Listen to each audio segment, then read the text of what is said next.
Hi friends, welcome to Lakshmi Max. 9 August 2026 RRB Group D Shift 2ல கேட்ட GK and Science question discuss பண்ண போறோம். அடுத்தடுத்த shift போற student உங்களுக்கு முந்தின ஷிஃப்ட் வரைக்கும் என்னென்ன கொஸ்டின்ஸ் கேட்டிருக்காங்களோ அந்த கொஸ்டின்ஸ் அதுக்கு ரிலேட்டடான டாபிக்ஸ் வந்து படிச்சுட்டு போங்க. கரண்ட் அஃபேர்ல இருந்து ஜென்ரல் அவேர்னஸ்ல மெஜாரிட்டியான கொஸ்டின் வந்து கேட்கறாங்க. லாஸ்ட் 6 மந்த்ஸோட கரண்ட் அஃபேர் வந்து படிச்சுக்கோங்க. இப்ப இருக்கிற டைம்ல என்னால 6 மாசத்தோட கரண்ட் அஃபேர் படிக்க முடியாதுங்கிற ஸ்டூடெண்ட் அட்லீஸ்ட் ஒரு 3 மாசத்தோட கரண்ட் அஃபேராவது நல்லா படிச்சுக்கோங்க. இந்த கரண்ட் அஃபேர்ஸை எங்க இருந்து படிக்கணும்னு தெரியலங்கிற ஸ்டூடெண்ட் நம்ம லக்ஷ்மி மேக்ஸ் ஆப்ல இருக்க சிஏ பிடிஎஃப் பிளஸ் டெஸ்ட் கோர்ஸ்ல ஜாயின் பண்ணிக்கோங்க. கரண்ட் அஃபேரோட ஃபீஸ் வந்து 999. ஆனா குரூப் டி போற ஸ்டூடெண்ட் 199 பே பண்ணி நீங்க கரண்ட் அஃபேர்ல ஜாயின் பண்ணிக்கலாம். ப்ரீவியஸ் ஷிஃப்டோட கொஸ்டின் பாத்தீங்க அப்படின்னா கிட்டத்தட்ட 3ல இருந்து 4 கொஸ்டின் வரைக்குமே ஜென்ரல் அவேர்னஸ்ல அப்படியே ரிப்பீட் ஆகுது. ஸோ ப்ரீவியஸ் ஷிஃப்ட்டை நல்லா அனலைஸ் பண்ணிருங்க. இந்த ஷிஃப்ட் கொஸ்டின்ஸோட பிடிஎஃப் எல்லாமே எனக்கு வேணுங்கிற ஸ்டூடெண்ட் இந்த நம்பரை லக்ஷ்மி மேக்ஸ்ன்னு சேவ் பண்ணிட்டு இந்த நம்பருக்கு ஐ வாண்ட் குரூப் டி ஷிஃப்ட்னு மெசேஜ் பண்ணுங்க. ஷிஃப்ட் கொஸ்டின்ஸோட ஃபீஸ் பாத்தீங்க அப்படின்னா 399. நீங்க மெசேஜ் பண்ணதும் டீம்ல இருந்து காண்டாக்ட் பண்ணிட்டு உங்களுக்கு ஜிபே நம்பர் இல்ல அக்கௌண்ட் நம்பர் கொடுப்பாங்க. அதுக்கு ஃபீஸ் பே பண்ணிட்டீங்க அப்படின்னா ஆகஸ்ட் 3ல இருந்து 25ஆம் தேதி வரைக்கும் இருக்கக்கூடிய எல்லா ஷிஃப்டோட கொஸ்டின்ஸும் உங்களுக்கு வந்து டீம் வந்து ப்ரொவைட் பண்ணிடுவாங்க. அடுத்தடுத்து ரயில்வே அண்ட் எஸ்எஸ்சில இருந்து எக்ஸாமுக்கான நோட்டிபிகேஷன் ரிலீஸ் பண்ண போறாங்க. இந்த மாச கடைசியில ஆர்ஆர்பி என்டிபிசி கிராஜுவேட் அண்டர் கிராஜுவேட்டுக்கான நோட்டிபிகேஷன் ரிலீஸ் பண்ண போறாங்க. இந்த வருஷம் குரூப் டிக்கு பாத்தீங்க அப்படின்னா 30,000 வேகன்சிஸ் வந்து ரயில்வே டிபார்ட்மெண்ட் அனௌன்ஸ் பண்ணிருக்காங்க. ஸோ இந்த எஸ்எஸ்சி அண்ட் ரயில்வே எக்ஸாம்ஸை ஃபர்ஸ்ட் அட்டெம்ப்ட்ல கிளியர் பண்றதுக்கு நம்ம லக்ஷ்மி மேக்ஸ் ஆப்ல என்டிபிசிக்கான செலக்ஷன் பேட்ச், குரூப் டிக்கான பேட்ச், எஸ்எஸ்சி எம்டிஎஸ்க்கான பேட்சஸ் வந்து ஆல் இன் ஒன் கோர்ஸ்ல ஸ்டார்ட் பண்ணிருக்கோம். இதனால நம்ம ஆப்ல இருக்கக்கூடிய எல்லா கோர்சஸ்க்குமே ஆஃபர் வந்து அனௌன்ஸ் பண்ணியிருந்தோம். அந்த ஆஃபர் எஸ்டர்டேவே க்ளோஸ் ஆகிருச்சு. இன்னைக்கு 1 டே மட்டும் ஆஃபர் எக்ஸ்டெண்ட் பண்ணிருக்கோம். இன்னைக்கு நீங்க எந்த கோர்ஸ்ல ஜாயின் பண்ணாலும் ஆஃபர் பிரைஸ்லயே ஜாயின் பண்ணிக்கலாம். ஆல் இன் ஒன்ல லைஃப் டைம் வேலிடிட்டில ஜாயின் பண்ற ஸ்டூடெண்ட் 2500 பே பண்ண வேண்டாம். 1999 பே பண்ணி ஜாயின் பண்ணிக்கலாம். 1 இயர் வேலிடிட்டி அப்படின்னா 1499 பே பண்ணி ஜாயின் பண்ணிக்கோங்க. கரண்ட் அஃபேருக்கு லைஃப் டைமுக்கு 1000 பே பண்ண வேண்டாம். 799 பே பண்ணி ஜாயின் பண்ணிக்கலாம். 1 இயர் அப்படின்னா 499 பே பண்ணி கரண்ட் அஃபேர்ல ஜாயின் பண்ணிக்கோங்க. மேக்ஸ் ரீசனிங்ல வீக்கா இருக்கேங்கிற ஸ்டூடெண்ட் மேக்ஸ் அண்ட் ரீசனிங்கான A to Z சீரீஸ்ல ஜாயின் பண்ணிக்கோங்க. இதோட ஃபீஸ் வந்து 1199. இங்கிலீஷ்கான A to Z series SSC banking படிக்கிறேன். இங்கிலீஷ்ல வீக்கா இருக்க ஸ்டூடெண்ட் 599 பே பண்ணி ஜாயின் பண்ணிக்கலாம். இதுதான் டீமோட வாட்ஸ்அப் நம்பர். இந்த நம்பருக்கு ஆல் இன் ஒன் அப்படின்னா ஐ வாண்ட் ஆல் இன் ஒன்னு, கரண்ட் அஃபேர் அப்படின்னா ஐ வாண்ட் சிஏன்னு மெசேஜ் பண்ணுங்க. Okay, first question. ஃபர்ஸ்ட் கொஸ்டினே பாருங்க, ப்ரீவியஸ் ஷிஃப்ட்ல கேட்ட கொஸ்டின் தான் அப்படியே ரிப்பீட் ஆகியிருக்கு. Who is the current CM of West Bengal? இந்த கொஸ்டினுக்கான ஆன்சர் கூட ப்ரீவியஸா உள்ள ஒரு கிளாஸ்ல நான் உங்களை வந்து கமெண்ட் பண்ண சொல்லியிருந்தேன். ஓகேவா? வெஸ்ட் பெங்காலோட சிஎம் யாருன்னு கேட்டிருக்காங்க. ஓகே, இதுக்கு முன்னாடி உள்ள ஷிஃப்ட்ல எல்லாம் பாத்தீங்கன்னா தமிழ்நாட்டோட சிஎம் யாரு, அவர் எந்த கட்சியை சேர்ந்தவர்ங்கிற மாதிரி கொஸ்டின் கேட்டிருந்தாங்க. அதுக்கப்புறம் வெஸ்ட் பெங்காலோட சிஎம் யாருன்னு, இந்த மாதிரி பீகாரோட சிஎம் யாருன்னு கேட்டிருந்தாங்க. அப்போ என்ன அப்படின்னா அடுத்த ஷிஃப்ட் போறவங்க இப்ப ரீசெண்டா எந்தெந்த ஸ்டேட்ல எல்லாம் புதுசா சிஎம் மாறி இருக்காங்களோ சோ அந்த ஸ்டேட்டோட சிஎம் யாரு, அவங்க எந்த கட்சியை சேர்ந்தவங்கிறத கரெக்டா படிச்சுட்டு போயிருங்க. ஓகேவா? அப்ப current chief minister of West Bengal யாரு? சுவேந்து அதிகாரி. ஓகேவா? சோ இவருக்கு முன்னாடி யாரு வந்து சிஎம் இருந்தாங்க? மம்தா பானர்ஜி. ஓகேவா? As per the update, Suvendu Adhikari took oath as the 9th CM of West Bengal on 9 May 2026. He is the first BJP CM of the state. Okay. So இவர் சுவேந்து அதிகாரி, இவரோட டோட்டலா இவரோட சீட்டு பாத்தீங்க, மொத்த சீட்டு 294. ஓகேவா? சோ இதுல இவரு 207 சீட்டு வந்து இவங்க வந்து வின் பண்ணி ஜெயிச்சிருக்காங்க. ஓகேவா? சோ அதோட டீடைலான எக்ஸ்பிளனேஷன் இதுல வந்து கொடுத்திருக்கேன். வெஸ்ட் பெங்கால் எலெக்ஷன் படி பாத்தீங்க அப்படின்னா பிஜேபி தான் வின் பண்ணிருக்காங்க. சுவேந்து அதிகாரி தான் பாத்தீங்க அப்படின்னா சிஎம். சோ இவர் 204 இடங்கள்ல வந்து வின் பண்ணிருக்காரு. ஓகேவா? அதே மாதிரி ஆல் இந்தியா திரிணாமுல் காங்கிரஸ் இந்த கட்சியை சேர்ந்த மம்தா பானர்ஜி இருக்காங்க இல்லையா? சோ அவங்க வந்து 80 இடங்கள் வந்து வின் பண்ணிருக்காங்க. அதே மாதிரி இந்தியன் நேஷனல் காங்கிரஸ் ஐஎன்சி வந்து 2 சீட் வந்து வின் பண்ணிருக்காங்க. ஓகேவா?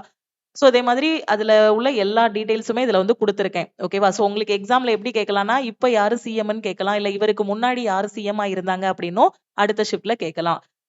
In the context of global climate initiatives and environmental technology, what is the full form of the letter S in the acronym CCUS? ஓகேவா? CCUSல S ஓட ஃபுல் ஃபார்ம் என்னன்னு கேட்டிருக்காங்க. உலகளாவிய காலநிலை முயற்சிகள் மற்றும் சுற்றுச்சூழல் தொழில்நுட்பத்தின் சூழலியல். CCUS என்ற சுருக்கத்தில் உள்ள S என்ற எழுத்தின் முழு வடிவம் என்ன? சோ CCUSனா என்னன்னா கார்பன் கேப்சூர் யூட்டிலைசேஷன் ஸ்டோரேஜ். அப்ப S ஓட ஃபுல் ஃபார்ம் என்ன அப்படின்னு பாத்தீங்கன்னா ஸ்டோரேஜ். ஓகேவா? ஸ்டோரேஜ்ங்கிறது ஆப்ஷன் சி. ஓகே, CCUS ஓட full form வந்து carbon capture utilization and storage. It is an environment friendly technology where harmful CO2 from industries is captured and stored safely underground. ஓகேவா? So தொழிற்சாலைகள்ல இருந்து வரக்கூடிய அந்த CO2 இருக்கு இல்லையா, தீங்கு விளைவிக்கக்கூடிய CO2 எல்லாமே பாத்தீங்கன்னா சேஃபாவே என்ன பண்றாங்க, மண்ணுக்கடியில வந்து ஸ்டோர் பண்றது. CCUSங்கிறது carbon capture utilisation and storage. இது தொழிற்சாலையில இருந்து வரக்கூடிய தீங்கு விளைவிக்கக்கூடிய CO2 வந்து நிலத்தடியில சேமிக்கக்கூடிய ஒரு சுற்றுச்சூழல் தொழில்நுட்பம் தான் எது அப்படின்னு பாத்தீங்கன்னா CCUS. ஓகே, அடுத்த question. April 2026 which district of Bihar was a special defense technology exhibition organized for the first time by the DRDO under the Atma Nirbhar Bharat initiative. April 2026ல ஆத்ம நிர்பர் பாரத் முயற்சியின் கீழ் டிஆர்டிஓனா defence research and development organisation பீகார்ல first சிறப்பு பாதுகாப்பு தொழில்நுட்ப கண்காட்சி எந்த மாவட்டத்துல நடத்தப்பட்டதுன்னு கேட்டிருக்காங்க. எந்த மாவட்டத்துல அப்படின்னு பாத்தீங்கன்னா ஈஸ்ட் சாம்பரான்ல. Okay, DRDO organized its first special defense technology exhibition in Bihar at East Champaran district. Okay. அடுத்த question. March 2026, which became the first Indian state to announce a ban on the use of social media platforms for children under the age of 16. இது நம்ம CAPDF கோர்ஸ்ல discuss பண்ண question தான். March 2026ல 16 வயதுக்குட்பட்ட குழந்தைகளுக்கு சமூக ஊடகங்கள் பயன்படுத்த தடை விதித்த முதல் இந்திய மாநிலம் எது? இது நம்ம CAPDFலயும் டிஸ்கஸ் பண்ணியிருக்கோம். அதே மாதிரி குரூப் டிக்கு முன்னாடி கரண்ட் அஃபேருக்கான கிளாஸஸ் வந்து கொண்டு போயிட்டு இருந்தோம். அதுலயும் இந்த கொஸ்டின் வந்து நம்ம டிஸ்கஸ் பண்ணியிருக்கோம். 4000 பிளஸ் ஒன்லைனர் டிஸ்கஸ் பண்ணோம் இல்லையா, அதுலயும். சோ எந்த ஸ்டேட் அப்படின்னு பாத்தீங்கன்னா Karnataka. Karnataka is the first Indian state to announce a ban on the use of social media for children under the age of 16. 16 வயதுக்குட்பட்ட குழந்தைகள் சமூக ஊடகங்கள் பயன்படுத்துவதை தடை செய்வதாக அறிவித்த முதல் இந்திய மாநிலம் எது? கர்நாடகா. ஓகேவா? சோ இதுக்கு ரிலேட்டடான கொஸ்டின் எல்லாமே இதுல வந்து கொடுத்திருக்கேன். அடுத்த ஷிப்ட்ல எதிர்பார்க்கலாம். Along with Karnataka, March 2026ல which other southern state fixed a timeline to ban social media for children under 13. March 2026ல கர்நாடகாவுடன் இணைந்து 13 வயதுக்குட்பட்ட குழந்தைகளுக்கான சமூக ஊடக தடையின் காலக்கெடுவை நிர்ணயித்த இன்னொரு மாநிலம் எது அப்படின்னு பாத்தீங்கன்னா எது? ஆந்திர பிரதேஷ். ஓகே, அடுத்த கொஸ்டின். ஓகே, இதே மாதிரி குளோபல் லெவல்ல பார்த்தோம். நம்ம இந்தியா லெவல்ல பாத்தீங்க அப்படின்னா ஃபர்ஸ்ட் இந்த தடையை அறிவிச்ச மாநிலம் வந்து கர்நாடகா. ஓகேவா? குளோபல் லெவல்ல எடுத்துக்கிட்டோம் அப்படின்னா which country was the first to enforce a strict legal ban on social media for children under 16 in December 2025, inspiring Indian states to follow suit. முதல்ல எந்த கண்ட்ரில இந்த மாதிரி 16 வயசுக்குட்பட்ட குழந்தைகள் வந்து சோசியல் மீடியா பயன்படுத்துறத தடை பண்ணணும்னு சொல்லியிருந்தாங்க அப்படின்னா ஆஸ்திரேலியா. இதுவும் நம்ம CA கோர்ஸ்ல நம்ம டிஸ்கஸ் பண்ணதுதான். சோ ஆஸ்திரேலியா அனௌன்ஸ் பண்ணதுக்கு அப்புறம் தான் பாத்தீங்கன்னா அதுக்கு பின்னாடி ஒவ்வொரு கண்ட்ரி அதே மாதிரி இந்தியாவில இருந்து சில ஸ்டேட் வந்து என்ன பண்ணியிருந்தாங்கன்னா இந்த மாதிரி தடைகள் வந்து கொண்டு வந்தாங்க. உலகளாவிய அளவில் டிசம்பர் 2025ல 16 வயசுக்குட்பட்ட குழந்தைகள் வந்து சமூக ஊடகங்கள் பயன்படுத்துவதை தடை விதித்து இந்திய மாநிலங்களையும் அதை வந்து என்ன பண்ண வச்சிருக்காங்க, ஃபாலோ பண்ண வச்சிருக்காங்க. எந்த கண்ட்ரி அப்படின்னு பாத்தீங்கன்னா ஆஸ்திரேலியா. ஃபர்ஸ்ட் இவங்க தான் என்ன பண்ணாங்கன்னா அதை தடை பண்ணாங்க. அதுக்கப்புறம் கர்நாடகால அந்த மாதிரி என்ன பண்ணாங்க, அதை அனௌன்ஸ்மெண்ட் கொடுத்திருக்காங்க. யூனியன் பட்ஜெட்ல இருந்து டெய்லி ஒரு கொஸ்டின் வந்துருது. Union budget 2026 to 27 which new mission has been announced by Finance Minister Nirmala Sitharaman to transform the country's sports ecosystem over the next decade and make India a global sporting powerhouse. 2026 to 27 union பட்ஜெட்ல அடுத்த 10 வருஷத்துல நாட்டின் விளையாட்டு சுற்றுச்சூழலை மாற்றி இந்தியாவை உலகளாவிய விளையாட்டு சக்தியாக மாற்ற நிதி அமைச்சர் நிர்மலா சீதாராமன் அறிவித்த புதிய திட்டம் எது? இந்த கொஸ்டின் ப்ரீவியஸ் ஷிப்ட்ல கேட்ட கொஸ்டின் தான் ரிப்பீட் ஆயிருக்கு அப்படியே. ஓகேவா? சோ அந்த திட்டத்தோட நேம் என்ன அப்படின்னா Khelo India mission. Union Budget 26 to 27, Finance Minister Nirmala Sitharaman announced the Kelo India Mission, 10-year ambitious mission to transform India's sports sector. The government allocated 4,479.88 crore. Maybe அடுத்த ஷிப்ட்ல எப்படி கேட்கலாம்னா அதுக்கு அலோகேட் பண்ண தொகை என்னன்னு கேட்கலாம். ஏன்னா ப்ரீவியஸ் ஷிப்ட்ல உங்களுக்கு கேட்டிருந்தாங்க 4478.88 கோடி எந்த இதுக்காக யூனியன் பட்ஜெட்ல அலோகேட் பண்ணாங்கங்கிற மாதிரி கேட்டிருந்தாங்க. சோ இந்த அமௌண்ட்டும் ஒரு ஷிப்ட்ல கேட்டிருந்தாங்கன்னு நினைக்கிறேன். சோ ப்ரீவியஸ் ஷிப்டோட கொஸ்டின் தான் அப்படியே ரிப்பீட் ஆகுது. அதே கொஸ்டின் அதுக்கு ரிலேட்டடான கொஸ்டின் தான் ரிப்பீட் ஆகுது. சோ திருப்பியும் சொல்றேன், ப்ரீவியஸ் ஷிப்டோட கொஸ்டினை நல்லா படிச்சுட்டு போங்க. Highest budget ever for the ministry of youth affairs and sports. ஓகேவா? இதுதான் பாத்தீங்கன்னா விளையாட்டு துறைக்கு பாத்தீங்க அப்படின்னா அதிகமாக ஒதுக்கப்பட்ட நிதி. 2026 to 27 பட்ஜெட்ல நிர்மலா சீதாராமன் நிதியமைச்சர் நிர்மலா சீதாராமன் இந்தியாவின் விளையாட்டுத் துறையை மாற்ற 10 ஆண்டுகால கேலோ இந்தியா மிஷன் திட்டத்தை அறிவித்தார். இதுக்காக அவர் இளைஞர்கள் விவகாரம் மற்றும் விளையாட்டு அமைச்சகத்துக்கு, அதாவது ministry of youth affairs and ஸ்போர்ட்ஸுக்கு எவ்வளவு அலோகேட் பண்ணிருக்காங்க அப்படின்னா 4479.88 கோடி. How many times in total has the Indian men's team won the ICC Under-19 World Cup title by defeating England in the final? இறுதிப் போட்டியில் இங்கிலாந்தை தோற்கடித்து இந்திய அணி ICC Under-19 உலகக்கோப்பை பட்டத்தை மொத்தம் எத்தனை முறை வென்றுள்ளதுன்னு கேட்டிருக்காங்க. சோ எத்தனை டைம் வின் பண்ணிருக்கோம் அப்படின்னா 6 டைம்ஸ் வின் பண்ணிருக்கோம். Okay India has defeated England in ICC Under-19 world cup finals 2 times. ஓகேவா? சோ எப்போ அப்படின்னா 2022 2026ல. சோ மொத்தமா பார்த்தோம் அப்படின்னா நம்ம 6 டைம்ஸ் வின் பண்ணிருக்கோம். 2000, 2008, 12, 18, 22, 26ல. ரீசெண்டா பாத்தீங்கன்னா 2022 அதுக்கப்புறம் 2026ல வின் பண்ணிருக்கோம். ஓவராலா பாத்தீங்க அப்படின்னா நாம 6 டைம்ஸ் வின் பண்ணிருக்கோம். ஓகேவா? சோ எந்தெந்த வருஷம்னா 2000ல, 2008, அப்புறம் 12, 18, 22, 26. Okay. Which country won the ICC Under-19 Men's Cricket World Cup 2026 title and who was the runner up? Maybe அடுத்த ஷிப்ட்ல இந்த மாதிரி உங்களுக்கு क्वेश्चन கேட்கலாம். Okay. ICC Under-19 Men's Cricket World Cup 2026ல வின்னர் யாரு? நாம தான். நம்ம India winner. Runner England. Okay. ICC Under-19 world cup ஆண்களுக்கான கிரிக்கெட் உலக கோப்பை 2026ல பட்டம் வென்ற நாடு எது அப்படின்னா இந்தியா. ஓகே. யார் ரன்னர் அப்படின்னு பாத்தீங்கன்னா England. Which Indian player was named player of the match in the Under-19 World Cup 2026 final after scoring 175 runs? கண்டிப்பா நீங்க பார்த்திருப்பீங்க. அந்த மேட்சும் பார்த்திருப்பீங்க, அந்த நியூஸும் பார்த்திருப்பீங்க. 19 வயதுக்குட்பட்டோருக்கான உலக கோப்பை 2026 இறுதிப் போட்டியில் 175 ரன்கள் குவித்த எந்த இந்திய வீரர் ஆட்ட நாயகன் விருதுக்கு தேர்வு செய்யப்பட்டார்? யாரு அப்படின்னு பாத்தீங்கன்னா மேன் ஆஃப் த மேட்ச் யாரு அப்படின்னா Vaibhav Suryavanshi. Which countries co-hosted ICC Men's Under-19 World Cup held in the year 2026? இது எல்லாமே ரிலேட்டட் கொஸ்டின் அடுத்த ஷிப்ட்ல எதிர்பார்க்கலாம். 2026 ICC Under-19 வேர்ல்டு கப் ஆண்களுக்கான கிரிக்கெட் வேர்ல்டு கப் இணைந்து நடத்திய நாடுகள் எது அப்படின்னு பாத்தீங்கன்னா Zimbabwe and Namibia. Who among the following was awarded the Padma Vibhushan in the year 2026? 2026ஆம் ஆண்டு யாருக்கு பத்ம விபூஷன் விருது அவரது மறைவுக்கு பின் வழங்கப்பட்டது? ப்ரீவியஸ் ஷிப்டோட கொஸ்டின் ரிப்பீட் ஆயிருக்கு. டெய்லி நீங்க இந்த அனாலிசிஸ் பார்த்துட்டு வந்தீங்கனாலே உங்களுக்கே தெரிஞ்சிருக்கும். ப்ரீவியஸ் ஷிப்டோட கொஸ்டின் ரிப்பீட் ஆயிருக்கு. யாரு? ஆக்டர் தர்மேந்திரா. ஓகேவா? இன் 2026 Padma Vibhushan was awarded to Dharmendra, Shibu Soren and Piyush Pandey for their distinguished contribution in their respective fields. ஓகேவா? சோ அவர் இறந்ததுக்கு அப்புறம் தர்மேந்திராவுக்கு இந்த பத்ம விபூஷன் விருது வழங்கப்பட்டது. 6th edition of the Kelo India Winter Games 2026 was jointly organized at which two location? 2026ஆம் ஆண்டு 60வது Khelo India குளிர்கால விளையாட்டுகள் எந்த 2 இடங்களில் இணைந்து நடத்தப்பட்டது? எங்க அப்படின்னு பாத்தீங்கன்னா லடாக் அண்ட் ஜம்மு அண்ட் காஷ்மீர். ஓகேவா? சோ லடாக், ஜம்மு அண்ட் காஷ்மீர்ல லே லடாக், அதுக்கப்புறம் ஜம்மு அண்ட் காஷ்மீர்ல குல்மார்க்ல. Okay. 6th edition of Khelo India winter games எங்க நடந்திருக்குன்னா லடாக் அண்ட் ஜம்மு அண்ட் காஷ்மீர்ல நடந்திருக்கு. ஓகே. சோ இதுல யாரு வின்னர், அதுக்கப்புறம் யாரு ரன்னர், மொத்தமா எவ்வளவு மெடல் வின் பண்ணிருக்காங்க கூடிய எல்லா டீடைல்ஸுமே இதுல கொடுத்திருக்கோம். சோ இந்த பிடிஎஃப்ல நீங்க இந்த டீடைல்ட் எக்ஸ்பிளனேஷன் பாத்துக்கோங்க. ஏன்னா இதுக்கு ரிலேட்டடான கொஸ்டின் அடுத்த ஷிப்ட்ல கேட்கலாம். ஓகே. வின்னர் யாரு அப்படின்னு பாத்தீங்கன்னா Indian Army won the team championship title for the third consecutive time with a total of 23 medals. 9 gold, 6 silver, 8 bronze win பண்ணிருக்காங்க. ஹிமாச்சல் பிரதேஷ் பாத்தீங்கன்னா ரன்னர் அப். ஓகேவா? சோ 23 பதக்கங்களுடன் இந்திய ராணுவம் முதலிடத்தில் இருக்கு. சோ இமாச்சல பிரதேசம் 2வது இடம். சோ இதுக்கான என்ன கேட்டிருக்காங்க? மஸ்கட் என்ன? ஓகேவா? சோ சின்னம் என்ன அப்படின்னு பாத்தீங்கன்னா என்ன அப்படின்னா Sheen E She. Okay, this year's official mascot was a snow leopard. Okay, snow leopard. Okay, அந்த பனி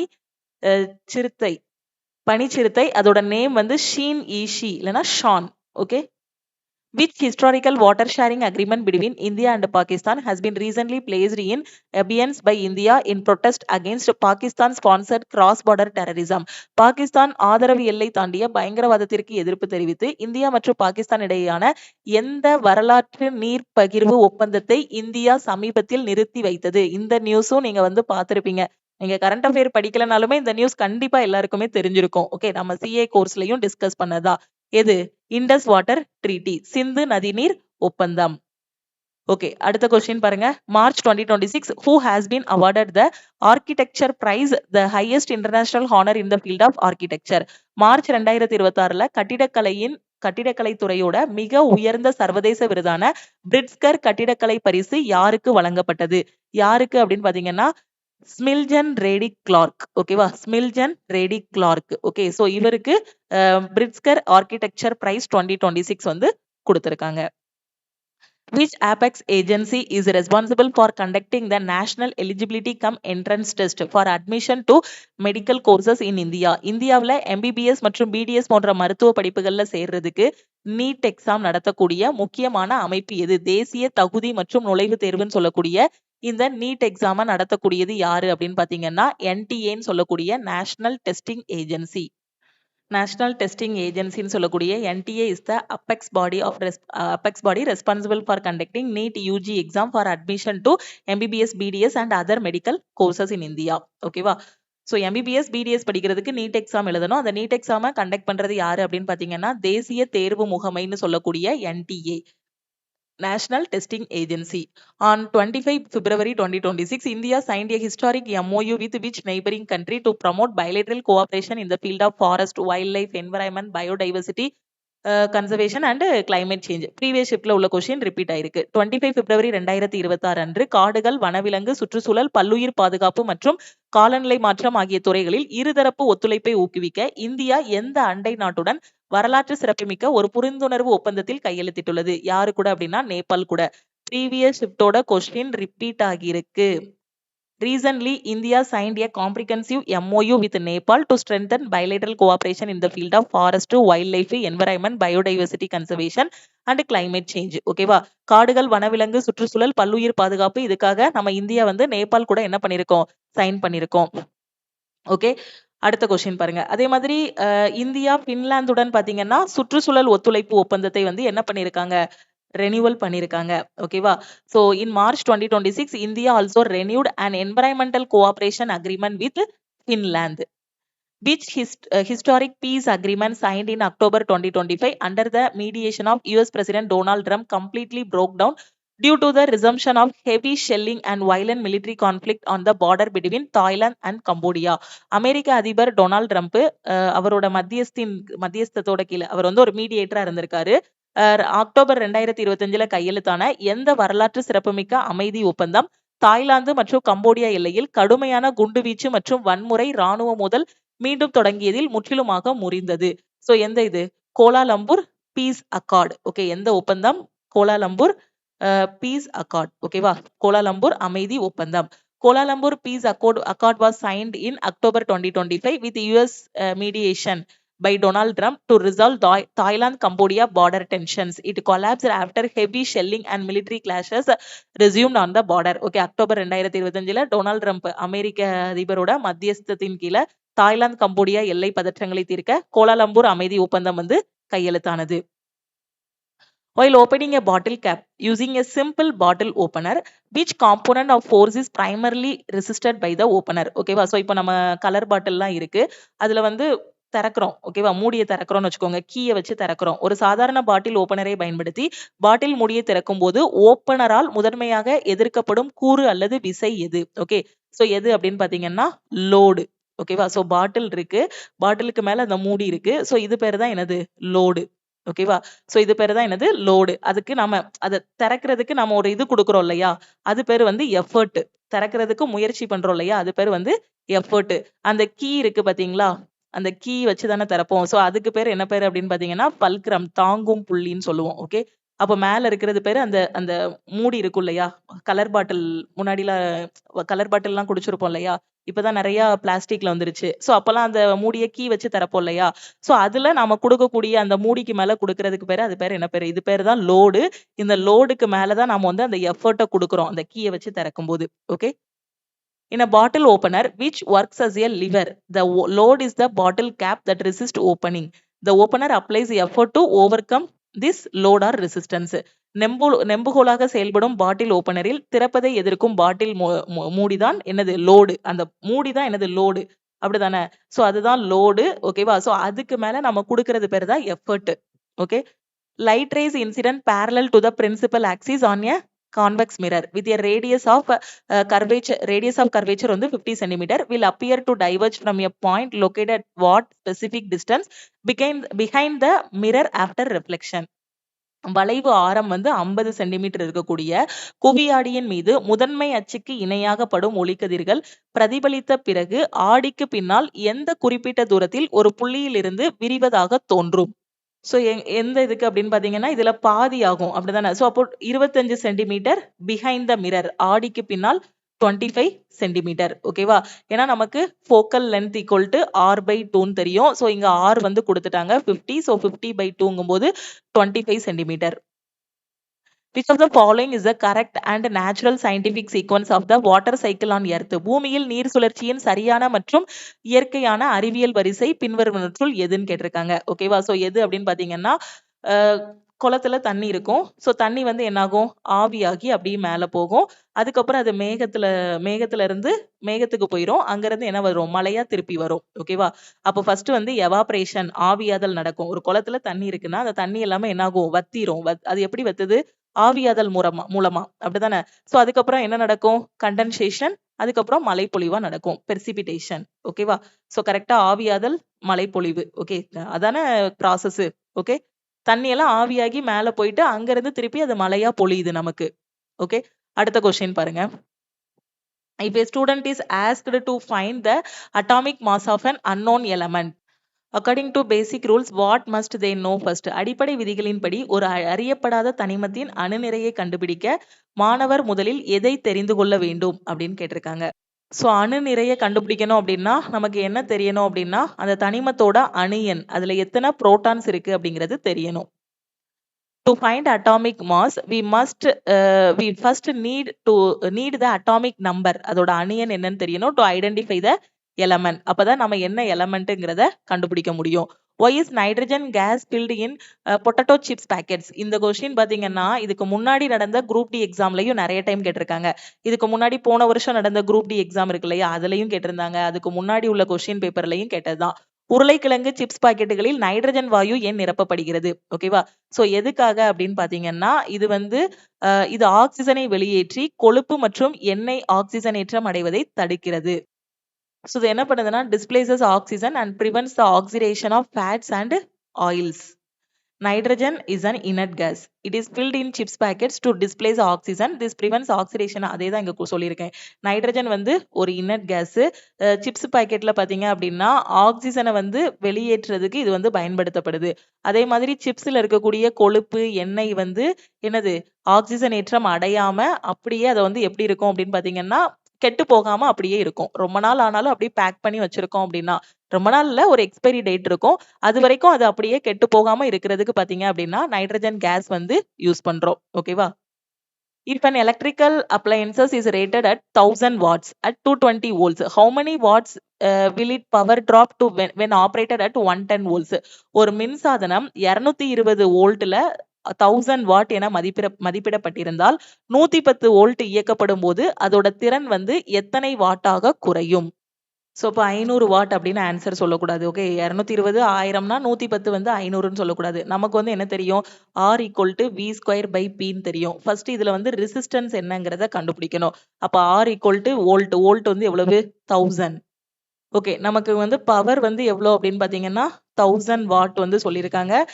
வோல்ட் வந்து எவ்வளவு அப்படின்னு பாத்தீங்கன்னா 220 வோல்ட். அப்போ வி ஸ்கொயர்னா 220 இன்ட்டு 220 டிவைடட் பை 1000 போட்டுடலாம். அப்போ இந்த 2 0 கட் பண்ணி விட்டுறலாம்.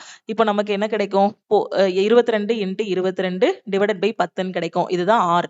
இல்லைன்னா 22 ஸ்கொயர் வந்து 484, 48.44 போட்டுக்கோங்க. அப்ப ஆர் கண்டுபிடிச்சாச்சு. இப்போ வந்து நமக்கு என்னது, வோல்டேஜ் வந்து 110ன்னு சொல்லியிருக்காங்க. அப்போ வோல்டேஜ் வந்து 110 இருக்கு. இப்போ நம்ம என்ன கண்டுபிடிக்கணும், அப்போ பவர் என்னவா இருக்குங்கிறத கண்டுபிடிக்கணும். நமக்கு என்ன தெரியும், r equal to we square by பின்னு தெரியும். ஆர் இப்பதான் கண்டுபிடிச்சோம். எவ்வளவு, 48.4. 48.44 எடுத்துட்டு போங்க. இல்லைன்னா 22 இன்ட்டு 22 டிவைடட் பை 10ன்னு வச்சுக்கிட்டீங்கன்னா சிம்பிளிஃபை பண்ண கொஞ்சம் ஈஸியா இருக்கும். அப்படியே வச்சுக்கிடுவோமா, 22 into 22 divided by 10 equal to we square V. இப்போ வோல்டேஜ் எவ்வளவு, 110. சோ 110 டிவைடட் பை 2 v ஸ்கொயரா, அப்ப 2 வாட்டி 110 போடணும்.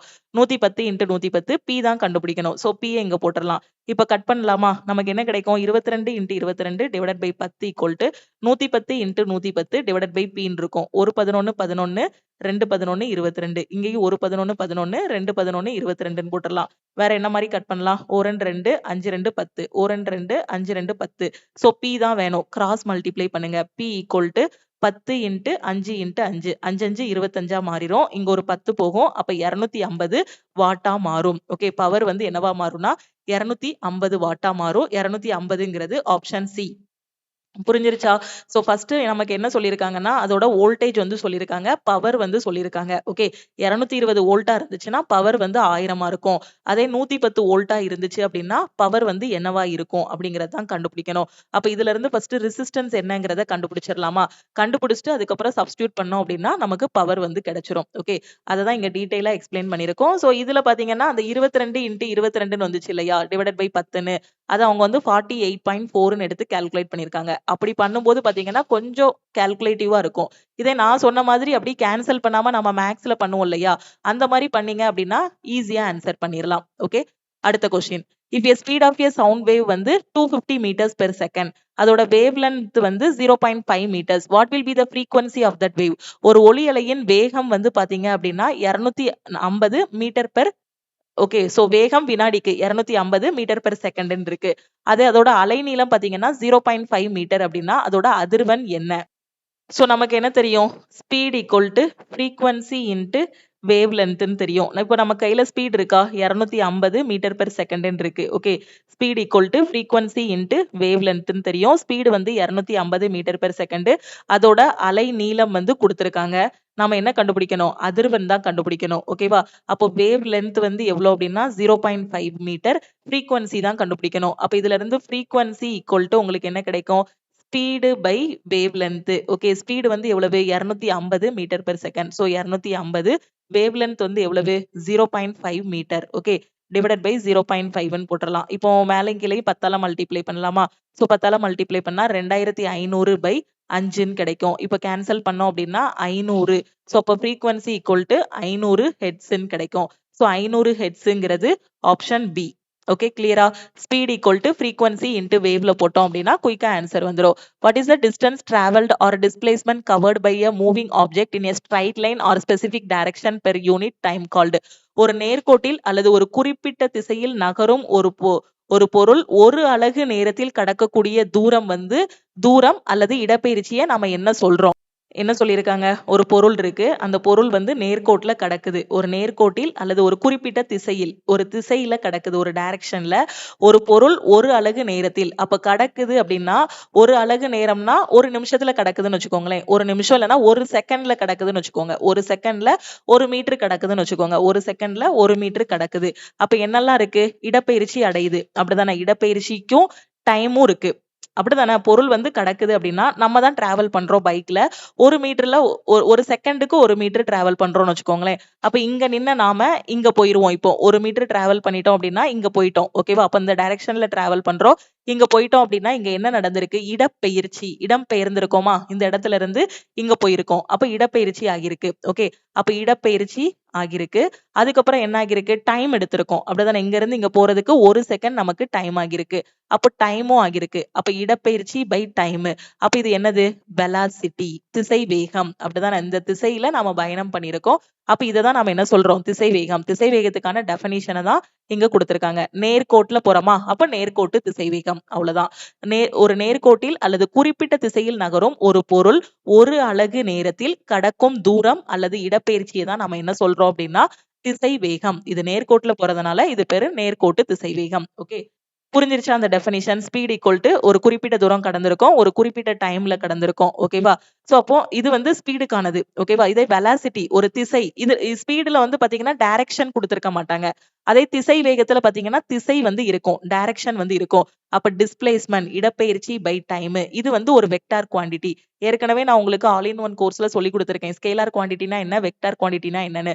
ஸ்கேலார் குவாண்டிட்டில பாத்தீங்கன்னா எண் மதிப்பு மட்டும் தான் இருக்கும். வெக்டார் குவாண்டிட்டில பாத்தீங்கன்னா எண் மதிப்பும் இருக்கும், ஒரு குறிப்பிட்ட திசையும் இருக்கும். இதுல வந்து திசை வந்து இருக்காது, வெறும் எண் மதிப்பு மட்டும் இருக்கும். இப்ப இதுல சொன்னோம் அப்படின்னா 5 கிலோமீட்டர் பெர் அவர் வடக்கு பக்கமா போயிருக்கான், லெஃப்ட்ல போயிருக்கான், ரைட்ல போயிருக்காங்கிற மாதிரி திசையோட சொல்லுவோம். இங்க ஸ்பீடுல பாத்தீங்கன்னா வெறும் ஸ்பீடு மட்டும் 5 km/h மட்டும் சொல்லுவோம். புரிஞ்சிருச்சா? Scalar quantity, vector quantity. இப்போ உங்களுக்கு கொடுத்திருக்க டெஃபினிஷன் என்ன அப்படின்னா வெலாசிட்டிக்கான டெஃபினிஷன் வந்து கொடுத்திருக்காங்க. ஓகே, ஒரு குறிப்பிட்ட திசையில் அப்படின்னு சொல்றதுனால இது வந்து நேர்கோட்டு திசைவேகம் அப்படின்னு நம்ம சொல்லியிருக்கோம். ரைட்டா? அடுத்து saturated hydrocarbons burn with a clean blue flame in the air, whereas unsaturated hydrocarbons burn with a yellow or red flame and produce a lot of black soot. What is the primary scientific reason for this? நிறைவுற்ற hydrocarbon வந்து காற்றில் சுத்தமான நீல நிற சுடருடன் எரியும். அதே இது நிறைவுறாத hydrocarbon பாத்தீங்கன்னா மஞ்சள் அல்லது சிவப்பு சுடருடன் எரிந்து ஒரு கருப்பு புகையை வந்து உருவாக்குகிறது. இதற்கான முக்கியமான காரணம் என்ன அப்படின்னு பாத்தீங்கன்னா நிறைவுறா ஹைட்ரோகார்பன்ல வந்து ஹைட்ரஜனை விட கார்பன் வந்து அதிகமா இருக்கு. இதனால இதுல வந்து கரெக்டா எரிய மாட்டேங்குது. அவ்வளவுதான். Unsaturated hydrocarbons have a higher percentage of carbon compared to hydrogen, leading to incomplete combustion. அடுத்த question. Regardless of the type, all epithelial tissue are separated from the underlying supporting tissues by which extracellular fibrous layer or structure.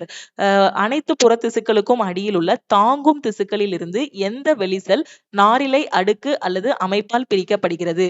So எது அப்படின்னு பாத்தீங்கன்னா basement membrane. ஓகேவா? So இந்த எபிதெலியல் டிஷ்யூவோட வேலை என்னங்கிறதையும் previous ஷிப்ட்ல கேட்டிருந்தாங்க.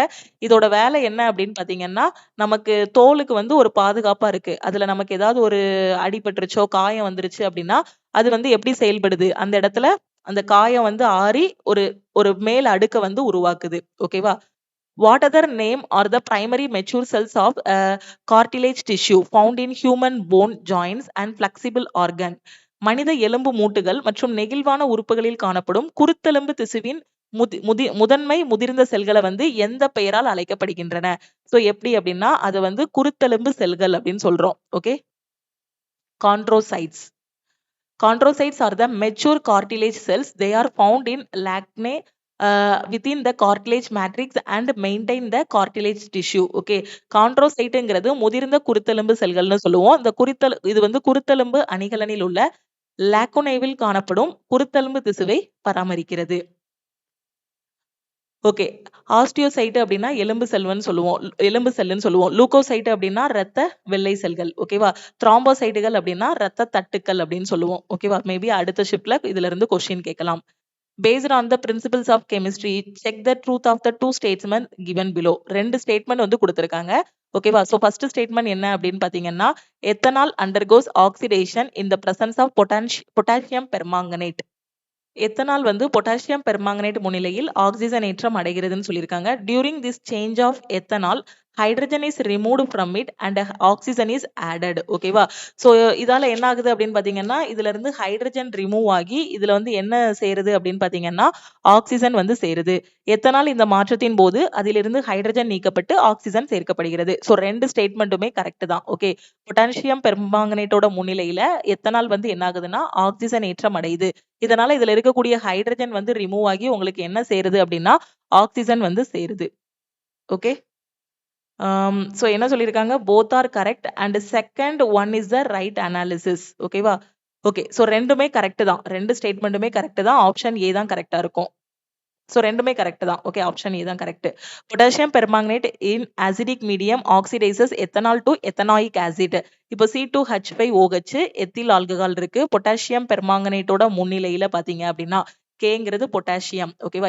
இதோட முன்னிலையில பாத்தீங்க அப்படின்னா ஆக்சிஜன் ஏற்றம் அடைய செய்யும் போது என்ன ஆகும் அப்படின்னா உங்களுக்கு இதுல இருக்கக்கூடிய ஹைட்ரஜன் வந்து ரிமூவ் ஆகும். ஓகேவா? அப்ப இது எப்படி மாறும்னா CH3COOH மாறும். அப்ப எப்படி மாறுதுன்னா அசிட்டிக் அமிலமா மாறும். ஓகே, அடுத்த question. Which of the following conditions most effectively accelerate the process of corrosion or rusting in metals? உலோகங்களில் அரிப்பு அல்லது துருப்பிடிக்கும் செயல்முறையை பின்வருவனவற்றுள் எந்த நிலைமை மிகவும் திறம்பட விளக்குகிறதுன்னு கேட்டிருக்காங்க. சோ எது அப்படின்னு பாத்தீங்கன்னா என்ன எப்படி வந்து துருப்பிடிக்குது? Moist air, salt and acids. அப்படிதானே? சோ கரோஷன் இதனால தானே நடக்குது. சோ ட்ரை ஏராலயா நடக்குது? இல்ல. பியூர் வாட்டர் அண்ட் சன்லைட்னு சொல்லியிருக்காங்க. இல்ல. ஓகேவா? சோ வெளியே தூக்கி ஒரு இரும்பு பொருளை போடுறோம் அப்படின்னா அது வந்து ஆக்சிஜன் ஏற்றம் அடையுது. ஓகேவா? சோ ஈரமான காற்று அதுல படுறதுனால அதுல ஒரு அரிப்பு வந்து ஏற்படுது. ஓகேவா? சோ அதனால இரும்பு வந்து துருப்பிடிக்குது. Okay, corrosion of metal like iron needs 3 things. ஒன்னு வந்து air, oxygen plus water, electrolytes. ஓகேவா? இரும்பு போன்ற உலோகங்களில் அரிப்புக்கான 3 விஷயங்கள். துருப்பிடிக்கிறதுக்கான காரணம். ஈரமான காற்று நீராவி மற்றும் ஆக்சிஜனை தருகிறது. உப்புகள் மற்றும் அமிலங்கள் வந்து மின் பகுப்புகளாக செயல்பட்டு மின் வேதிவினையின் வேகத்தை அதிகரிக்கிறது.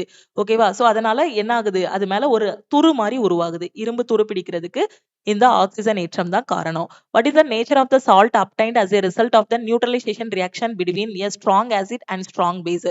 ஒரு வலிமையான அமிலம் இருக்கு. நமக்கு தெரியும் அமிலமும் காரமும் வினைபுரியுது அப்படின்னா, ஆசிட்டும் பேஸும் வினைபுரியுது அப்படின்னா அந்த ரியாக்ஷனுக்கு பேரு தான் நியூட்ரலைசேஷன் ரியாக்ஷன், இல்லனா நடுநிலையாக்கல் வினைன்னு சொல்லுவோம். நமக்கு வந்து என்ன கிடைக்கும்? சால்ட் பிளஸ் வாட்டர், உப்பு பிளஸ் நீர் வந்து கிடைக்கும். ஓகேவா? இப்ப என்ன சொல்லியிருக்காங்க? ஒரு வலிமையான அமிலம், ஒரு வலிமையான காரம். ஓகேவா? வலிமை அமிலமும் பாத்தீங்கன்னா ஸ்ட்ராங்கா இருக்கு, காரமும் பாத்தீங்க அப்படின்னா ஸ்ட்ராங்கா இருக்கு அப்படின்னா, ரெண்டும் வினைபுரியும் போது உங்களுக்கு உப்பு வந்து கிடைக்கும். அந்த உப்பு வந்து எப்படி இருக்கும்னா நியூட்ரலைஸ்டு உப்பு, அதாவது நடுநிலை உப்பா வந்து கிடைக்கும். ஓகேவா? அமில உப்பாவும் இருக்காது, கார உப்பாவும் இருக்காது. எப்பனாலுமே ஆசிட்டும் பேஸும் வினைபுரிஞ்சாலே அது வந்து எப்படி இருக்கும்? நடுநிலையாக்கல் வினைதான். அப்ப அது ஸ்ட்ராங்கா இருந்தாலும் சரி, வீக்கா இருந்தாலும் சரி, கிடைக்கிறது வந்து என்னது? ஸ்ட்ராங் ஆசிட்டும் ஸ்ட்ராங் பேஸும் வினைபுரியும் போது உங்களுக்கு நடுநிலை உப்பு வந்து கிடைக்கும். நியூட்ரல் சால்ட் வந்து கிடைக்குது. நியூட்ரலைசேஷன் வந்து நடக்கும்.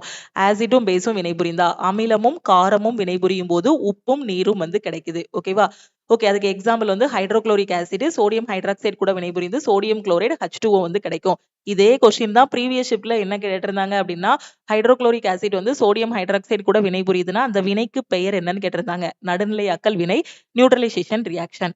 If an optical device forms an image that is 3 times magnified and erect with respect to the object, what will be its magnification? ஒரு ஒளியியல் சாதனம் பொருளை பொறுத்து 3 மடங்கு பெரிதாக்கப்பட்ட மற்றும் நேரான பிம்பத்தை உருவாக்கினால் அதன் மேக்னிபிகேஷன் வந்து எப்படி இருக்கும் அப்படின்னு கேட்டிருக்காங்க. ஸோ அந்த மேக்னிஃபிகேஷனும் எவ்வளோ இருக்கும் அப்படின்னு பார்த்தீங்கன்னா 3 தான் இருக்கும். ஓகேவா? அப்போ அது எப்படி பெரிதாகும் அப்படின்னா 3 மடங்கு வந்து பெரிதாகும். Which of the following statements is correct with reference to Fleming's right hand rule? ஃப்ளமிங்கோட வலதுகை விதி தொடர்பாக எந்த கூற்று சரியானது அப்படின்னு கேட்டிருக்காங்க. ஸோ ஃப்ளமிங்கோட வலக்கை விதியோட டெஃபினிஷன் தெரிஞ்சா போதும். Okay, the 4 finger represent the magnetic field. Thumb வந்து motion of the conductor.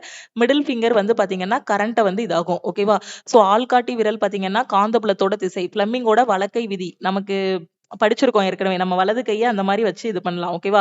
So அதுல ஆள்காட்டி விரல் பாத்தீங்க அப்படின்னா காந்தப்புலத்தோட திசையை வந்து என்ன பண்ணும்? குறிக்கும். அதே இது கட்டை விரல் பாத்தீங்க அப்படின்னா, கட்டை விரல் வந்து பாத்தீங்கன்னா கடத்தியின் இயக்க திசையையும், நடுவிரல் பாத்தீங்க அப்படின்னா தூண்டப்பட்ட மின்னோட்டத்தின் திசையும் வந்து குறிக்கும். இதுதான் ஃப்ளமிங்கோட right hand rule. Middle finger. Okay, so இதுல ஆப்ஷன் பி மட்டும் தான் கரெக்ட். மத்தது எல்லாமே கொஞ்சம் இதை ரீட் பண்ண வேண்டாம். மத்த ஆப்ஷன்ஸை ரீட் பண்ணீங்கன்னா உங்களுக்கு கன்ஃபியூஸ் ஆகும். ஓகேவா? ஸோ இதுதான் அந்த ரைட் ஹேண்ட் ரூலோட டெஃபினிஷனே. ஓகே, ஃப்ளமிங்கோட right hand rule is used to find the direction of induced current in generators. Okay, so thumb வந்து பாத்தீங்கன்னா மோஷன் ஆஃப் கண்டக்டர், கடத்தியின் இயக்கம். 4 ஃபிங்கர் வந்து பாத்தீங்கன்னா மேக்னெட்டிக் ஃபீல்டு, காந்தபுலம். மிடில் ஃபிங்கர் பாத்தீங்க அப்படின்னா உங்களுக்கு தூண்டப்பட்ட இன்டியூஸ்டு கரண்ட், தூண்டப்பட்ட மின்னோட்டத்தை குறிக்கும். கட்டை விரல் கடத்தியின் இயக்கம், ஆள்காட்டி விரல் வந்து காந்தபுலம், நடுவிரல் வந்து தூண்டப்பட்ட மின்னோட்டத்தை குறிக்கும். Components of which of the following mixtures or solution cannot be separated by the method of filtration using an ordinary filter paper? சாதாரண வடிகட்டி காகிதத்தை பயன்படுத்தி வடிகட்டுதல் முறையில் எந்த கலவைகள் அல்லது கரைசல்களோட கூறுகளை வந்து பிரிக்க முடியாது. சோ எது அப்படின்னு பாத்தீங்கன்னா எது அப்படின்னு பாத்தீங்கன்னா உண்மையான கரைசல் மற்றும் கூழ்மம். Okay, both true solution and colloid solution. Okay, அடுத்த கொஸ்டின் பாருங்க. Which of the following is the functional and structural unit of the kidney, the main organ of the excretory system in human body? மனித உடலில் கழிவுநீக்க மண்டலத்தின் முக்கிய உறுப்பான சிறுநீரகத்தோட செயல் அலகு என்ன? நேத்து நான் உங்களுக்கு ப்ரீவியஸ் ஷிஃப்ட் அனலைஸ் பண்ணும்போது அதுல வந்து நியூரானோட யூனிட் என்னன்னு கேட்டிருந்தாங்க. நரம்பு மண்டலத்தோட யூனிட் வந்து என்னன்னு கேட்டிருந்தாங்க. அப்படிதானே? சோ அதே மாதிரி நரம்பு மண்டலத்தோட யூனிட் வந்து நியூரான் அப்படின்னு சொல்லியிருந்தோம். அதே மாதிரி அடுத்த ஷிஃப்ட்ல சிறுநீரகத்தோட யூனிட் என்னன்னு கேட்பாங்கன்னு சொல்லியிருந்தேன். அதே மாதிரி கேட்டிருக்காங்க பாருங்க. சோ சிறுநீரகத்தோட யூனிட் வந்து என்ன அப்படின்னு பாத்தீங்கன்னா உங்களுக்கு நெப்ரான். இந்த நியூரான் வந்து பாத்தீங்கன்னா நரம்பு மண்டலத்தோட செயல் அலகு. ஓகே, பாத்தீங்களா? ப்ரீவியஸ் ஷிஃப்டோட கொஸ்டின் அதுக்கு ரிலேட்டட் ஆனது எப்படி வருதுங்கிறத பாத்துக்கோங்க. ஓகேவா? அப்ப இது சிறுநீரகத்தின் செயல் அலகு பாத்தீங்க அப்படின்னா நெப்ரான். ஓகே, சோ நான் அதை இங்க எக்ஸ்பிளைன் பண்ணிருக்கேன் பாருங்க. நியூரான் பாத்தீங்கன்னா யூனிட் ஆஃப் நர்வஸ் சிஸ்டம், அதாவது நரம்பு மண்டலத்தின் செயல் அலகு வந்து நியூரான். ஓகே, அடுத்த கொஸ்டின் பாருங்க. During cellular respiration inside which cell organelle does the main stage of aerobic respiration which occurs in the presence of oxygen takes place. Cell சுவாசத்தின் போது ஆக்சிஜன் முன்னிலையில் நடக்கும் காற்றுள்ள சுவாசத்தின் முக்கிய நிலை எந்த செல் நுண்ணுறுப்புகளுக்குள் நடக்கிறது? எதுல அப்படின்னு பாத்தீங்கன்னா மைட்டோகாண்ட்ரியால. Okay, if the velocity of two different moving objects is exactly same, which of the following object will have higher kinetic energy? ரெண்டு ஆப்ஜெக்ட் இருக்கு. ஓகேவா, ரெண்டு வெவ்வேறு நகரும் பொருட்களோட திசை வேகம் வந்து ஒரே மாதிரியா இருக்கு அப்படின்னா எதுல கைனடிக் எனர்ஜி வந்து அதிகமா இருக்கும்னு கேட்டிருக்காங்க. ஸோ கைனடிக் எனர்ஜிக்கான ஃபார்முலா என்ன? ½ × mv². இதுதான் நமக்கு என்னது? கைனடிக் எனர்ஜி, இயக்க ஆற்றலுக்கான ஃபார்முலா. இப்போ நமக்கு v வந்து ரெண்டுலையுமே சேம்னு சொல்லிட்டாங்க. ஓகேவா, அப்போ இது ஒரு ட்ரக் எடுத்துக்கலாம். மாஸ் அதிகமா இருக்கக்கூடியது வந்து ஒரு லாரி எடுத்துக்கலாம். ஓகேவா, இன்னொன்னு வந்து ஒரு சைக்கிள் எடுத்துக்கலாம். ஓகேவா, சைக்கிள் எடுத்துக்கிறோம். இப்போ இதோட மாஸ் வந்து எவ்வளவா இருக்கும்? சைக்கிளை விட லாரி வந்து பெருசு. சைக்கிளை நம்ம கைட்டே தூக்கிடலாம், லாரியை தூக்க முடியுமா? முடியாது. அப்ப லாரி வந்து நமக்கு மாஸ் வந்து அதிகம், லாரியோட மாஸ் வந்து அதிகம், சைக்கிளோட மாஸ் வந்து கம்மி. ஓகேவா, அப்ப இதோட திசை வேகமும் சேம் தான். இப்ப இதோட திசை வேகம் பாத்தீங்கன்னா ஒரு 2 km/h வேகத்துல போகுதுன்னு வச்சுக்கோங்களேன். ஜஸ்ட் ஒரு எக்ஸாம்பிளுக்கு. இதுவும் அதே 2 km/h வேகத்துல போகுது சைக்கிளும். ஓகேவா, அப்போ இதுல யாரோட மாஸ் அதிகமா இருக்குமோ அவங்க கிட்டதான் இயக்க ஆற்றல் வந்து அதிகமா இருக்கும். ஓகேவா, அப்ப ஆன்சர் என்னன்னா the heavier object with more mass, அதிக நிறை கொண்ட கனமான பொருள். எக்ஸாம்பிள் சொல்லிட்டேன். லாரி எடுத்துக்கோங்க, சைக்கிள் எடுத்துக்கோங்க. இவங்க ரெண்டு பேரும் சேம் திசை வேகத்துல இருக்காங்க, வெலாசிட்டில இருக்காங்க அப்படின்னா யாருக்கு கைனடிக் எனர்ஜி அதிகமா இருக்கும்னா யாரோட மாஸ் அதிகமா இருக்கோ அவங்களுக்கு. Okay, kinetic energy ½ mv². mனா மாஸ், vனா வெலாசிட்டின்னு தெரியும். v வந்து என்னது? Directly proportional to kinetic energy. ஓகேவா, சோ அப்போ இப்போ அதுக்கு தான் எக்ஸாம்பிள் வந்து இங்க உங்களுக்கு சொல்லியிருக்கேன். ஓகே, இதுலயே உங்களுக்கு தெளிவா புரிஞ்சிருக்கும்னு நினைக்கிறேன். அடுத்த கொஸ்டின் போயிடுவோம். January 2026, during the grand finale of Viksit Bharat Young Leaders Dialogue 2026 held at Bharat Mandapam, New Delhi, a book on India's development roadmap was released by Prime Minister. On the occasion of which specific day was this event concluded? ஜனவரி 2026ல புதுடில்லியில பாரத் மண்டபத்தில் நடந்த Viksit Bharat young leaders dialogue 2026 பிரம்மாண்ட நிகழ்வின் போது பிரதமரால் இந்தியாவின் வளர்ச்சி செயல் திட்டம் குறித்த கட்டுரை தொகுப்பு புத்தகம் வெளியிடப்பட்டது. இந்த நிகழ்வு எந்த குறிப்பிட்ட நாளில் நிறைவடைந்ததுன்னு கேட்டிருக்காங்க. சோ எந்த நாள் அப்படின்னு பாத்தீங்கன்னா தேசிய இளைஞர் தினம், நேஷனல் யூத் டேல.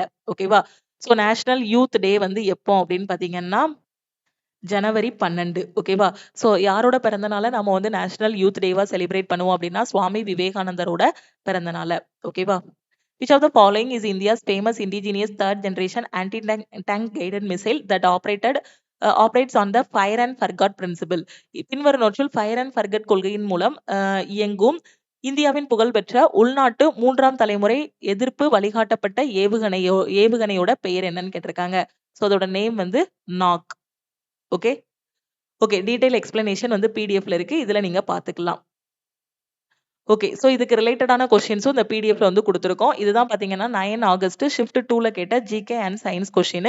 அடுத்தடுத்த ஷிஃப்ட் போறவங்க ப்ரீவியஸ் ஷிஃப்ட்டை நல்லா படிச்சுக்கோங்க. ப்ரீவியஸ் ஷிஃப்ட்டோட கொஸ்டின்ஸ் வந்து ரிப்பீட் ஆகுது, அதுக்கு ரிலேட்டடான கொஸ்டின்ஸும் வந்து கேட்கறாங்க. அதே மாதிரி கரண்ட் அஃபேருக்கு கடைசி 3 மாசத்தோட கரண்ட் அஃபேரை நல்லா படிச்சுக்கோங்க. ஏப்ரல், மே, ஜூன் படிச்சா கூட ஓகே தான். ஓகேவா, ஏன்னா இதுல இருந்து தான் அதிகமான கொஸ்டின் கேட்கறாங்க. மேம் நான் இது வரைக்கும் கரண்ட் அஃபேரே படிக்கல, என்னால இப்ப 6 மாசத்தோடது படிக்க முடியாதுங்கிற ஸ்டூடெண்ட் அட்லீஸ்ட் இந்த 3 மாசத்தோட கரண்ட் அஃபேர் அது நல்லா படிச்சுக்கோங்க. கிளாஸோட ஸ்டார்டிங்ல சொன்ன மாதிரி கரண்ட் அஃபேரோட ஃபீஸ் பாத்தீங்க அப்படின்னா 999. ஆனா இன்னைக்கு ஆஃபர் அனௌன்ஸ் பண்ணிருக்கிறதுனால 799 பே பண்ணி லைஃப் டைம் வேலிடிட்டியில ஜாயின் பண்ணிக்கலாம். குரூப் டிக்கு மட்டும் கரண்ட் அஃபேர்னா 199 பே பண்ணி ஜாயின் பண்ணிக்கோங்க. இப்பதான் புதுசா ரயில்வே எஸ்எஸ்சிக்கு படிக்க போறேன், அப்கமிங்ல வர எக்ஸாம ஃபர்ஸ்ட் அட்டெம்ப்ட்ல கிளியர் பண்ணணுங்கிற ஸ்டூடெண்ட் ஆல் இன் ஒன் கோர்ஸ்ல ஜாயின் பண்ணிக்கோங்க. இதோட ஃபீஸ் வந்து 2500. இன்னைக்கு ஜாயின் பண்ற ஸ்டூடெண்ட் லைஃப் டைம்னா 1999, 1 இயர் வேலிடிட்டினா 1499 பே பண்ணி ஜாயின் பண்ணிக்கோங்க. அதே மாதிரி இங்கிலீஷ்ல வீக்கா இருக்கேங்கிற ஸ்டூடெண்ட் இங்கிலீஷ்கான A to Z சீரீஸ்ல ஜாயின் பண்ணிக்கோங்க. ஃபீஸ் வந்து 599. மேக்ஸ் அண்ட் ரீசனிங்ல வீக்கா இருக்க ஸ்டூடெண்ட் மேக்ஸ் அண்ட் ரீசனிங்கான A to Z சீரீஸ்ல ஜாயின் பண்ணிக்கோங்க. இதோட ஃபீஸ் வந்து 1199. கரண்ட் அஃபேர்ல ஜாயின் பண்ற ஸ்டூடெண்ட் 499 பே பண்ணி 1 இயர் வேலிடிட்டியில ஜாயின் பண்ணிக்கலாம். இந்த ஆஃபர் ஆல்ரெடி எஸ்டர்டே வந்து உங்களுக்கு க்ளோஸ் ஆகிருச்சு, இன்னைக்கு 1 டே மட்டும் எக்ஸ்டெண்ட் பண்ணிருக்கோம். சோ இந்த நம்பரை லக்ஷ்மி மேக்ஸ்ன்னு சேவ் பண்ணிட்டு இந்த நம்பருக்கு ஆல் இன் ஒன் அப்படின்னா I want all in one message பண்ணுங்க. கரண்ட் அஃபேர் அப்படின்னா ஐ வாண்ட் சிஏன்னு மெசேஜ் பண்ணுங்க. ஓகேவா, திருப்பியும் நம்ம வந்து நெக்ஸ்ட் கிளாஸ்ல மீட் பண்ணலாம். எக்ஸாம் ஹாலுக்கு லேட்டா போகாதீங்க, சீக்கிரமா போங்க. ஹால் டிக்கெட்டை print out, black and white print out எடுத்துக்கோங்க. ஆதார் கார்டோட ஒரிஜினல் எடுத்துக்கோங்க. 2 பாஸ்போர்ட் சைஸ் போட்டோ எடுத்துட்டு போங்க. அதே மாதிரி பாசிட்டிவா இருங்க, காமா இருங்க. கண்டிப்பா உங்களால எக்ஸாம் வந்து கிளியர் பண்ண முடியும். Positive mind set. இவ்வளோ நாள் என்ன படிக்கிறோங்கிறத விட நாளைக்கு உங்களுக்கு கிடைக்கக்கூடிய அந்த 1.5 மணி நேரம் தான் உங்களுக்கான வாய்ப்பு. அதுல நீங்க பெஸ்ட்டா பண்ணிட்டீங்க அப்படின்னா ரிசல்ட் வந்து பெஸ்ட்டா வந்துரும். கரெக்ட்டா பிளான் பண்ணி ஈஸியான கொஸ்டின் ஃபர்ஸ்ட், அதுக்கப்புறம் மாடரேட், அதுக்கப்புறம் டிஃபிகல்ட்டான கொஸ்டின் அட்டெண்ட் பண்ணுங்க. கேர்ள்ஸ் கையில மருதாணி வச்சிருந்தீங்கன்னா அதை ரிமூவ் பண்ணிருங்க. பயோமெட்ரிக் வெரிஃபிகேஷன்ல இல்லைன்னா ரொம்ப நேரம் வெயிட் பண்ற மாதிரி இருக்கும். அதே மாதிரி வேல்யூபிளான திங்ஸ் இந்த கோல்டு செயின் அந்த மாதிரிலாம் போட்டு போறத கொஞ்சம் அவாய்ட் பண்ணுங்க. மேபி அங்க போயிட்டு நம்மள அதை கழட்டி வைக்க சொன்னாங்கன்னா அங்க பாதுகாப்பான இடம் இருக்காது. ஓகேவா? அதனால வீட்லயே அந்த மாதிரி திங்ஸ் எல்லாம் வச்சுட்டு போயிருங்க. ஓகே. வேற எதுவும் உங்களுக்கு டவுட் இருக்கு, ஹால் டிக்கெட் டவுன்லோட் பண்றதா இருக்கட்டும், டிராவல் பாஸ் டவுன்லோட் பண்றதா இருக்கட்டும், எக்ஸாம் ஹாலை பத்தி எந்த ஐடியாவுமே இல்ல, ஏதாவது ஒரு டவுட் இருக்கு அப்படின்னா இந்த நம்பருக்கு நீங்க வாட்ஸ்அப் பண்ணி கேட்டுக்கலாம்.